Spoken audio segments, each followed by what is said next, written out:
माचिस एक ऐसी चीज जिसके बिना ना तो गरीब की झोपड़ी में चूल्हा जल सकता और ना ही अमीर के मकान में खाना बन सकता है। वैसे तो इसका इस्तेमाल हम सदियों से करते आ रहे हैं, मगर क्या आपको पता है ये आम सी दिखने वाली छोटी सी चीज कितनी मेहनत और मशक्कत से तैयार करी जाती है? नहीं तो चलिए फिर मेरे साथ बिना किस देरी के शुरू करते हैं। आपको दिखाते हैं माचिस कैसे बनती है और साथ ही जानते हैं क्या लगा होता है इसके ऊपर की इतनी जल्दी आग पकड़ लेती है। तो माचिस बनाने के लिए सबसे पहले पेड़ों से काट के लकड़ी लाई जाती है, जिसके लिए ज्यादातर सफेद देवदार या फिर एस्प्रिन की लकड़ी का इस्तेमाल करा जाता है।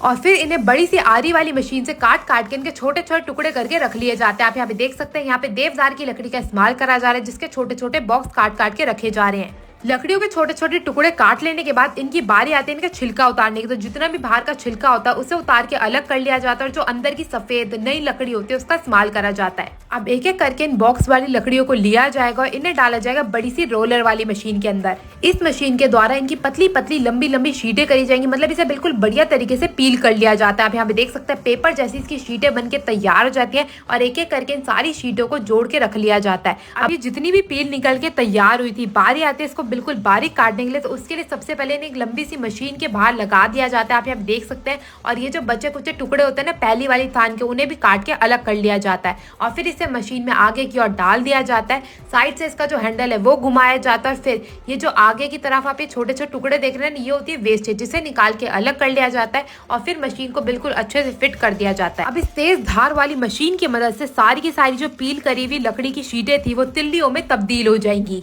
मैं आपको बता दूं, इस मशीन के द्वारा 1 मिनट में 10,000 तिल्लियां बनाई जाती है और हमारे देश में जितनी खपत है ना माचिस की भैया, उसके हिसाब से तो 10,000 भी बहुत ही कम है। अब जैसे जैसे तिल्लियां निकलती जाएंगी फिर इन्हें धूप में सुखाने के लिए रख दिया जाएगा, क्योंकि यहाँ पे जो लकड़ी होती है ना अंदर की वो थोड़ी सी गीली होती है और यहाँ पे तिल्लियों को जो सुखाना है ना वो बहुत ज्यादा जरूरी है। तो इन्हें पैरों से बिल्कुल बढ़िया तरीके से फैला के ऐसी धूप में छोड़ दिया जाएगा 1 दिन के लिए। इसके बाद बारी आ गई स्प्लिंट ट्रीटमेंट की, जिसमें बड़े से इंजन में जो खोखली लकड़ी के टुकड़े थे ना उसे डाल के हमारी लकड़ियों को कार्बोनेट करा जाएगा, जिसका मतलब है बिना हवा के उन्हें दोबारा से पकाया जाएगा ताकि जो लकड़ियां है ना वो सॉलिड हो सके।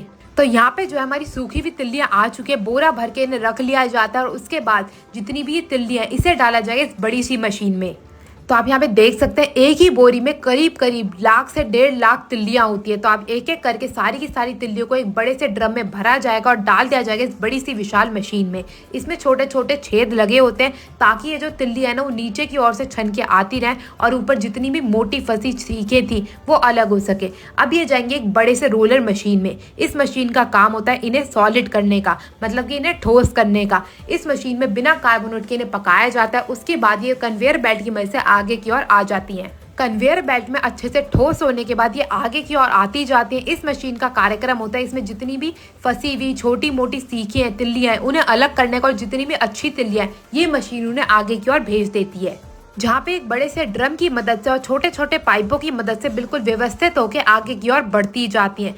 और इस मशीन द्वारा इन्हें प्रेशर देके उल्टी बेल्ट पे टिकाया जाता है ताकि इन पे वैक्स लगाने का कार्यक्रम जो है वो आसान हो सके। आप यहाँ पे देख सकते हैं सारी की सारी जो सीखें इन्हें उल्टा करके लगा दिया गया। अब एक एक करके इन्हें केमिकल वाले घोल में भिगोया जाएगा, जिसमें होता है अमोनिया फॉस्फेट, जो कि बनाता है और भी ज्यादा स्ट्रॉन्ग सारी की सारी सीखों को। उसके बाद इन्हें पैराफिन वैक्स में भिगोया जाता है जो कि गर्म रहती है ताकि वो आसानी से सीखों के ऊपर चिपक सके।